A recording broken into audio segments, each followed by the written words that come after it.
Bonjour, encore une fois, heureux de vous retrouver aujourd'hui encore autour de la parole du Seigneur. Que Dieu vous bénisse. J'espère que vous avez bien dormi, que vous êtes en forme. Quoi qu'il en soit, le Seigneur est celui qui renouvellera encore vos forces aujourd'hui. Soyez-en convaincus. Nous retrouvons Jacob qui va quitter donc la maison de Laban pour retourner chez lui dans la maison de son père. Isaac, il revient avec ses femmes, avec ses enfants, avec tous ses biens, ses serviteurs, ses servantes. Et puis Laban va apprendre que Jacob et ses filles donc sont partis sans rien dire, et Laban va donc aller poursuivre Jacob pour essayer de le rejoindre. Aujourd'hui, arrêtons-nous sur Laban. Laban, qui est vraiment ce personnage? Ça fait longtemps qu'on en parle. Je crois qu'il serait judicieux aujourd'hui de nous arrêter un peu sur lui, de faire un focus et de voir un peu qui il est vraiment. Alors lisons ensemble Genèse, chapitre 31, les versets 25 à 30. Je vous lis, il est écrit: Laban rattrapa donc Jacob alors que celui-ci avait planté sa tente sur la montagne. Laban planta aussi la sienne avec ses frères dans la région montagneuse de Galaad. Alors Laban dit à Jacob: Qu'as-tu fait? Pourquoi m'as-tu trompé et emmènes-tu mes filles comme des prisonnières de guerre? Pourquoi as-tu pris la fuite en cachette et m'as-tu trompé au lieu de m'avertir? Je t'aurais laissé partir au milieu de la joie et des chants au son des tambourins et de la harpe. Tu ne m'as pas permis d'embrasser mes petits-enfants et mes filles.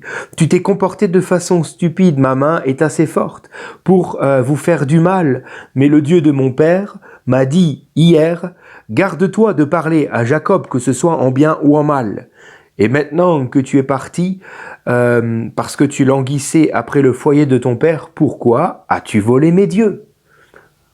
Il fait référence, en parlant de ces dieux, aux téraphins. On en a parlé, rappelez-vous. Voilà, jusqu'ici nous lisons. Je vous invite à lire tout le chapitre 31, si vous avez le temps. Moi, en un quart d'heure, j'ai pas vraiment le temps, donc. Mais si vous voulez vraiment bien comprendre le contexte, je vous invite à le faire. Donc, Laban rejoint Jacob et va lui faire ce reproche. Bon, t'es parti sans me prévenir, déjà, ça c'est pas bien. Et puis, en plus de cela, pourquoi t'as volé mes dieux? Pourquoi t'as volé mes téraphins? Alors, lisons encore le verset 53, juste un peu plus loin. Il est écrit que le Dieu d'Abraham et de Nachor, que le Dieu de leur père soit juge entre nous.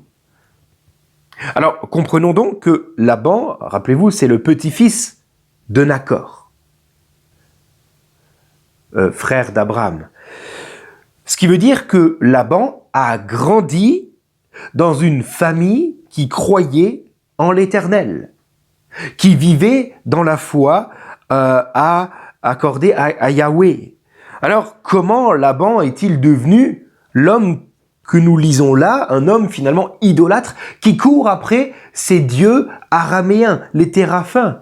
Parce que s'il poursuit Jacob, certes, c'est pour lui faire le reproche d'être parti comme un fuyard, comme un voleur, mais aussi en lui disant: mais rends-moi un peu mes téraphins là, s'il te plaît. Comment Laban en est-il arrivé là? Alors, Laban, c'est un idolâtre. Voilà, c'est mon premier point, c'est un idolâtre. Il est en possession des téraphins dans sa maison que sa fille Rachel va lui dérober.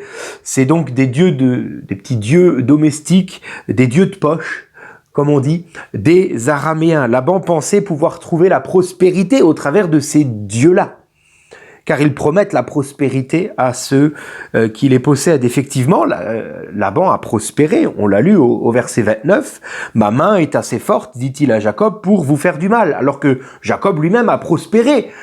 Il a des serviteurs et des servantes, mais Laban lui dira: « Moi, je suis plus fort que toi ». Oui, Laban a prospéré, mais il doit sa fortune à Jacob. C'est écrit au chapitre précédent, au chapitre 30 et verset 27.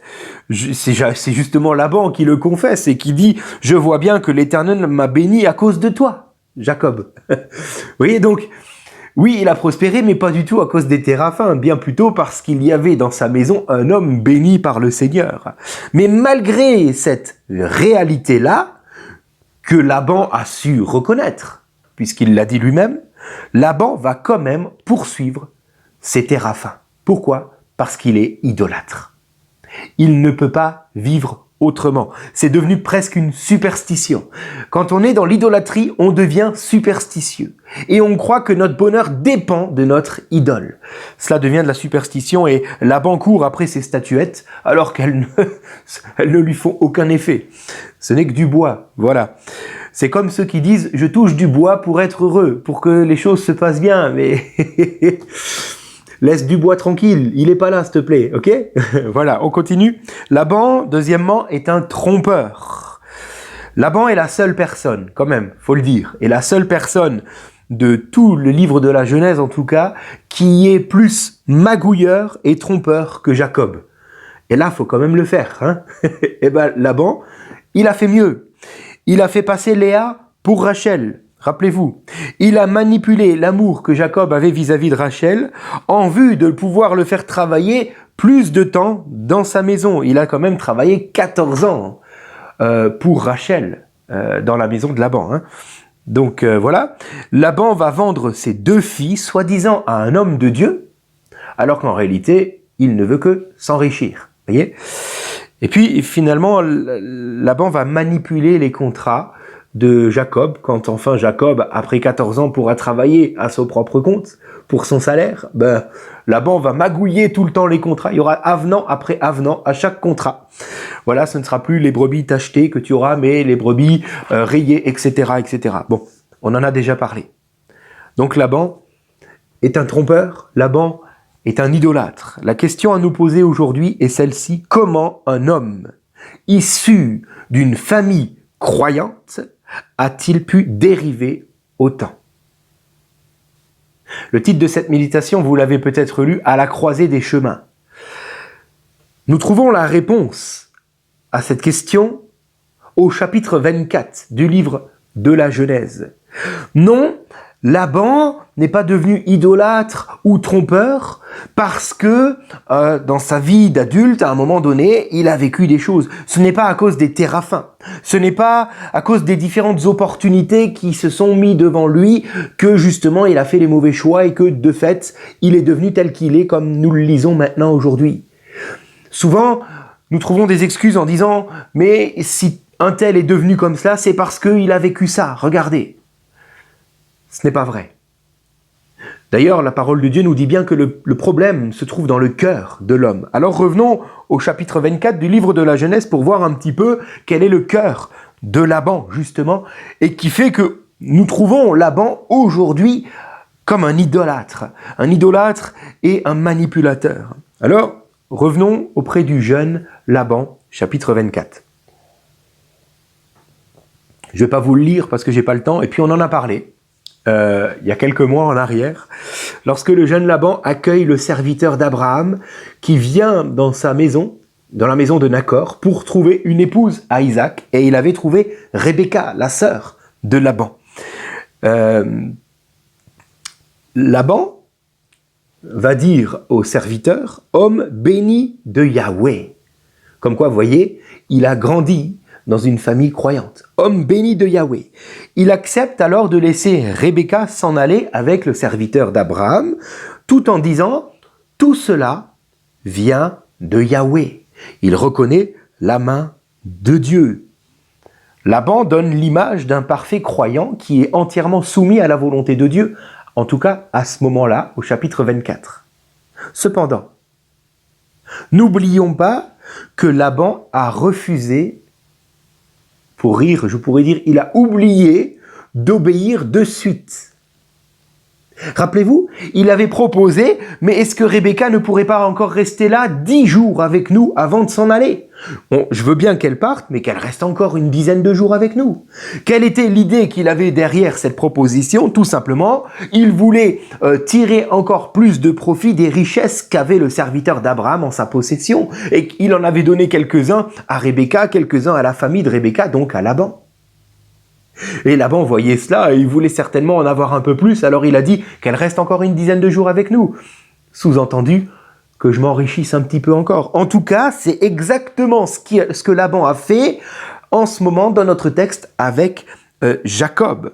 puisque il dira, après que Jacob avait déjà travaillé 14 ans pour lui, il dira dans Genèse 30, 27, il dira à Jacob, « Reste ici, je t'en prie, encore un peu de temps. » En réalité, ce sera 6 ans qu'il restera encore. Vous voyez? Pourquoi? Parce que Laban veut encore s'enrichir sur le dos des autres. Et à cause de cela, il refuse d'obéir au Seigneur. Il prétend vouloir obéir, mais il repousse à deux mains son obéissance. Résultat, il n'obéit jamais.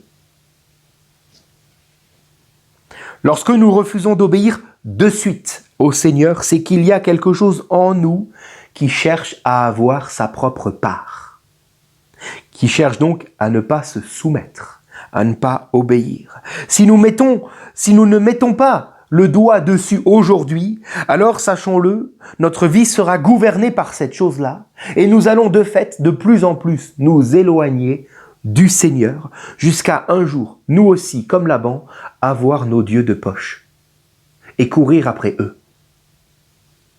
Pourtant, nous avons peut-être grandi dans une famille chrétienne. Pourtant, nous avons reconnu que Dieu est souverain et qu'il conduit toutes choses. Cependant, nous n'avons pas voulu obéir. Voilà pourquoi le Seigneur nous dit dans 1 Jean chapitre 2 verset 4, « Celui qui dit « Je l'ai connu », en parlant de Dieu, celui qui dit « Je l'ai connu » et qui ne garde pas ses commandements est un menteur. La vérité n'est point en lui. Si nous n'obéissons pas au Seigneur, dans l'amour, bien entendu, non pas parce qu'il faut, mais parce que nous l'aimons en retour de son amour, si nous n'obéissons pas à lui, c'est que nous ne l'avons pas connu. Celui qui le connaît, celui qui connaît un tel amour divin, ne pourra faire rien d'autre que de vouloir le suivre en lui obéissant. Car c'est là que nous sommes bénis. Mais donc, si nous disons que nous le connaissons sans lui obéir, c'est que nous ne l'avons pas connu. Qu'en est-il de ton obéissance, mon frère et ma sœur? Est-ce que tu repousses à deux mains? Est-ce que tu cherches ta propre part? En refusant ce que le Seigneur te dit, justement. Dans ce cas-là, c'est que tu ne connais pas l'amour de ton Dieu. Comprenons le processus. Refus d'obéir de suite engendre automatiquement une piété de façade. Parce qu'on veut sauver les apparences, tout simplement. Et cela va nous éloigner davantage de Dieu à mesure que le temps passe, jusqu'à un jour nous faire nous prosterner devant des téraphins. Oh, vous pouvez changer ce mot par vous prosterner devant votre maison, devant votre famille, devant votre travail, que sais-je, devant la réussite, peut-être, la prospérité. Alors Dieu, parce que Dieu est un Dieu de grâce, va donner une dernière chance à Laban. Et nous l'avons lu dans Genèse 31, Dieu va, au travers certainement d'un rêve, d'une vision, va parler à Laban en disant à Laban, maintenant laisse Jacob et les siens s'en aller, ne va même pas lui parler. Nous l'avons lu. Je ne vais pas le relire, mais nous l'avons lu. Ne va même pas lui parler. Mais là encore, Laban va préférer sauver sa face plutôt que d'obéir à Dieu. Et encore une fois, sous un masque de piété. Parce qu'après tout, il va aller voir Jacob pour lui parler, mais pour lui dire quoi? Jacob, c'est pas bien ce que tu as fait, mais je te fais grâce. Un masque de piété. Je te fais grâce. Alors qu'en réalité, il a une nouvelle fois désobéi frontalement à son Dieu, qui lui interdisait même d'aller parler à Jacob. Il est allé lui parler comme si de rien n'était. Alors Moïse dira au verset 52 de Genèse 31, « Laban retourna à sa propre place. » C'est ce que dit le texte littéralement. Laban retourna à sa propre place. Et cela nous fait penser à Acte 1, 25, lorsqu'il est écrit au sujet de Judas, le traître, qui a vendu Jésus. Il est écrit « Judas alla à la place qui lui revenait ». Tout se joue à la croisée des chemins. Cette croisée des chemins s'appelle l'obéissance. Je mets devant vous deux chemins, dit le Seigneur, le chemin qui conduit à la mort, le chemin qui conduit à la vie. Quel chemin allons-nous choisir? La croisée de ces chemins s'appelle l'obéissance au Seigneur. Je prie pour nous, Seigneur, parce qu'aujourd'hui, ce thème, ce sujet que nous avons abordé est très sérieux. Donne-nous, Seigneur, de ne pas le prendre à la légère. Donne-nous de réfléchir à la façon dont nous te suivons. Est-ce que nous faisons partie de ceux qui repoussent au lendemain notre obéissance? Est-ce que nous faisons partie de ceux qui disent « Après tout, si j'obéis qu'à moitié, c'est pas bien grave, personne ne le saura ». Toi, tu vois tout, Seigneur. Oh, garde-nous de nous éloigner de Dieu. Garde-nous, Seigneur, de nous perdre. Garde-nous de mener une vie avec simplement une façade au niveau de la piété. Nous voulons, Seigneur, te suivre en toute obéissance, car c'est là le chemin qui conduit à la vie. C'est là que nous sommes heureux. Donne-nous, Seigneur, dans ta grâce, comme à Laban, encore une chance aujourd'hui, au travers de ce message. Et je prie qu'en plus de ce message, tu nous remplisses de ton amour, car alors nous voudrons te suivre. Remplis chaque auditeur maintenant de ton amour, afin que nous puissions te suivre dans l'obéissance. Une obéissance que nous ne voulons pas repousser à demain, mais que nous voulons aujourd'hui embrasser dans ton amour.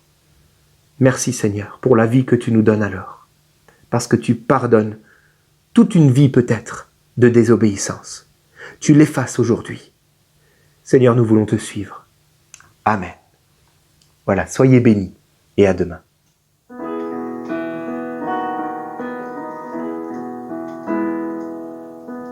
Purifie mon cœur, rends-moi aussi pur que l'or et l'argent. Purifie mon cœur, rends-moi aussi pur que la feu du fondeur. Je n'ai qu'un désir, être saint,